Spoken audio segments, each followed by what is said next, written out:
तर हे बघा, इथं मी एक छोटासा कूलर ठेवलेला आहे अशा तऱ्हेने,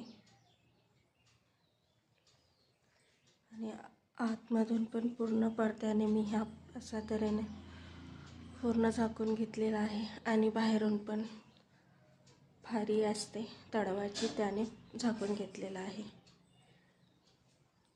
आणि हा इथं आहे मोठा एक कूलर, एक इथं ठेवलेला आहे, आणि असे 2 कूलर मी हॉलमध्ये ठेवलेले आहेत, एक खिडकीमध्ये आणि एक इथं. तर याची हवा ही AC सारखी पूर्ण आपलं घर थंड होऊन जाते.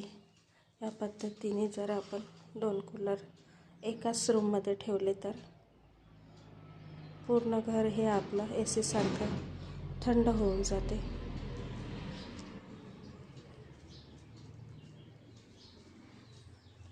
तुम्हाला जर तुमचं घर असंच AC सारखं थंड करायचं असेल तर अशा तऱ्हेने हॉलमध्ये 2 कूलर ठेवायचे